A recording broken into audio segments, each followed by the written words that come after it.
And I say, Bush 89. Hey. So what is it about Bush 89? At the time, I thought he was an antichrist, okay? But one day I heard him speak, and he said something. I don't know if it was original, if he coined it, but one day he said, we need to be a kinder, gentler nation. And that just resounded in my soul. And it's something that I believe in. I do believe that we need to be a kinder, gentler nation. Another thing that most of the students know about me is I'm Christian, right?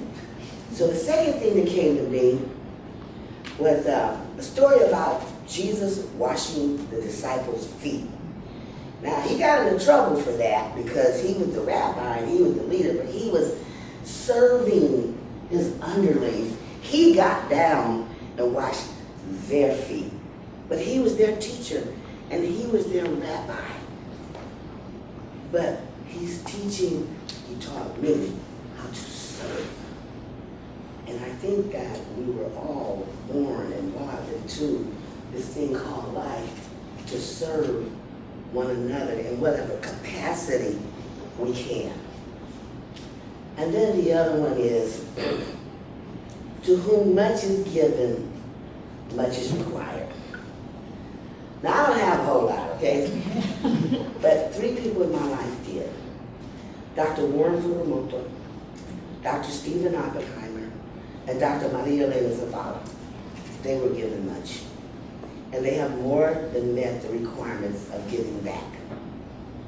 Warren Furumoto saw a lot of what was wrong in the educational system.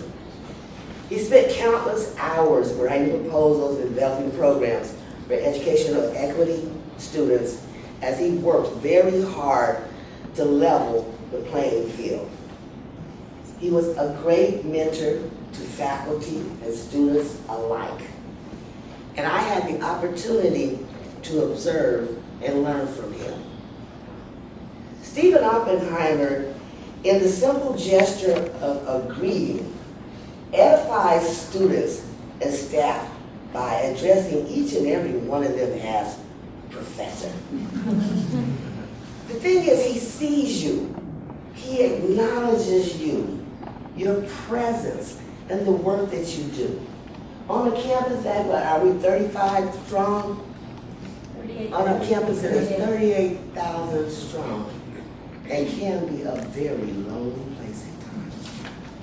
I had the opportunity to observe and learn from Dr. Oppenheimer. I liken Maria Elena Zavala to Mother Teresa with a twist. She's a mental giant, a force in providing opportunities of training, mentoring CSUN students who are underrepresented in biomedical research, and others who seek her out or have needs. She sacrifices and gives herself in a way that most cannot imagine, and she fights for those who cannot or systematically are not allowed to fight for themselves. Her greatest gifts of mentoring are integrity and fortitude. She orchestrates in such a way that you find your way in to the end without even knowing or realizing that you got there. And it's not what she did for you, but what you were able to accomplish for yourself with her help.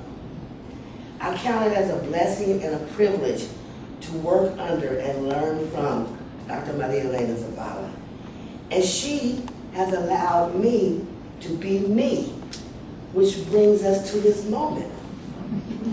I am deeply humbled to work in an environment that allows me to share my life experiences, good and bad, to assist others, and to be a part of what actually takes place on this campus by others like Gabriela Shavira, Cindy Malone, and Humberto Beto Ruiz. I have been given so much. Life by the Creator, Chance, I was found by a trash can taken in by the Hall Adoption Agency. Belonging, I was adopted by Amber and Janessa Hosch and given a sense of being in a family. I have been given so much gifts of love and giving, and thereby, that is what established my servitude. But students and my children and grandchildren and their friends are the guests of honor here tonight. By their lives and experiences, I am given so much, as they are investors in intellectual pursuits and in the pursuit of happiness.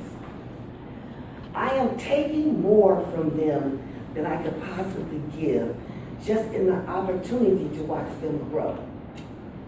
My help or mentoring is a selfish deed, because it's a part of me that must be exercised for me to feel fulfilled. So I must thank and give honor to each of you for allowing me to serve you. You have defined my essence of being and given meaning to my life.